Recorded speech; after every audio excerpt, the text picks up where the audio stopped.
Hello guys, good afternoon. My name is Aman Sharma. YouTube channel पर आप सभी का स्वागत है। चलिए गाइस, आज हम पढ़ते हैं मूल निवासियों का विस्थापन। ठीक है गाइस, जैसे कि आप सभी जानते हो कि मूल निवासियों का विस्थापन हमने चैप्टर पहले पूरा कर लिया था गाइस। तो अब समय आ चुका है कि इसके इंपॉर्टेंट क्वेश्चन कर लें। ठीक है, इसके इंपॉर्टेंट क्वेश्चन करने के बाद जैसे पेपर आएगा फिर भी हम इसका एक बार चैप्टर करा देंगे। ठीक है, चलिए हम स्टार्ट करते हैं ताकि वीडियो ज़्यादा लंबी ना हो। ठीक है, चलिए स्टार्ट करते हैं। मूल निवासी, ये 3 से 4 अंकों वाले क्वेश्चन है जो 100% आते ही आते हैं। ठीक है, चलिए स्टार्ट करते हैं। मूल निवासियों मतलब कि जो विस्थापन मूल निवासी की संस्कृति को कैसे प्रभावित करता है। ठीक है, मतलब कि विस्थापन मूल निवासियों की संस्कृति को कैसे प्रभावित करता है।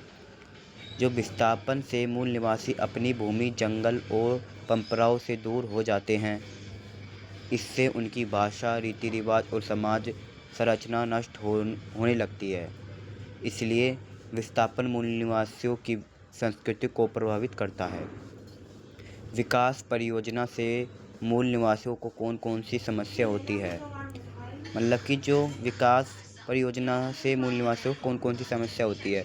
उन्हें बेरोजगारी, गरीबी, असुरक्षा, उन्हें पहचान का संकट और सामाजिक शोषण झेलना पड़ता है। मतलब कि उन्हें रोजगार मिलता है, गरीबी, सुरक्षा और सामाजिक शोषण भी झेलना पड़ता है। मतलब उनका शोषण करते हैं, उन्हें झेलना पड़ता है।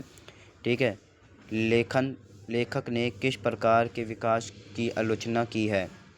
लेखक ने उस विकास की आलोचना करता है जो मानवता और मूल निवासियों के अधिकारों के अनदेखी करता है। मतलब कि वह ऐसे मानवतावाद की आलोचना कर रहा है जो मूल निवासियों का अनदेखा करता है। ठीक है, विस्थापन को सामाजिक अन्याय क्यों कहा गया।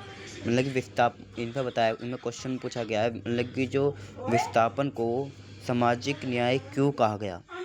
मतलब कि क्योंकि इसका बोझ कमज़ोर वर्ग उठाता है, जबकि लाभ संपूर्ण वर्ग को मिलता है। मतलब कि कमज़ोर वर्ग तो लाभ, मतलब कि जो उसका बोझ कमज़ोर वर्ग उठाता है जबकि लाभ संपूर्ण वर्ग लेता है।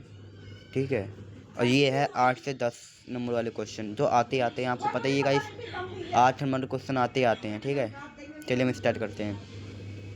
मूल निवासियों का विस्थापन के अध्ययन का सार लिखिए। ठीक है, यह अध्ययन बताता है कि विकास के नाम पर मूल निवासियों को उनकी ज़मीन और जंगलों से बेदखल किया जा रहा है। लेखक के अनुसार यह विकास आसमान और मानवीय है। विस्थापन से मूल निवासियों का सामाजिक, आर्थिक और राजनीतिक जीवन नष्ट हो जाता है, लेकिन न्यायपूर्ण विकास और मूल निवासियों के अधिकारों की रक्षा पर बल देता है। मूल निवासियों के विस्थापन के दुष्परिणामों का वर्णन कीजिए। मतलब मूल निवासियों के विस्थापन का दुष्परिणामों का वर्णन कीजिए। मतलब कि जो विस्थापन से बेरोजगारी, गरीबी, सांस्कृतिक विनाश, सामाजिक असमानता और मानसिक पीड़ा पड़ती है। मूल निवासी शहरों में मजदूरी करने को मजबूर हो जाते हैं और उनका जीवन असुरक्षित हो जाता है। मतलब कि जब विस्थापन के कारण उन्हें मजदूरी करने के लिए वह बिल्कुल कमज़ोर हो जाते हैं, उन्हें करनी ही पड़ती है। ठीक है, विस्थापन की समस्या से समाधान हेतु लेखन के सुझाव लिखिए। लेखन न्यायपूर्ण विकास, पुनर्वास की उचित व्यवस्था में मूल निवासी की सहमति और उनके अधिकारों की रक्षा पर जोर दिया। ठीक है गाइस, जैसे एग्जाम में वेरी इंपॉर्टेंट क्वेश्चन, मूल निवासी का विस्थापन क्यों हो रहा है।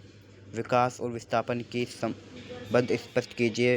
विस्थापन का सामाजिक प्रभाव लिखिए। ठीक है गाइस, अगर इसमें किसी को कोई डाउट हो तो कमेंट करें, उसके कमेंट का जवाब 100% दिया जाएगा। ठीक है गाइस, मिलते हैं नेक्स्ट वीडियो में।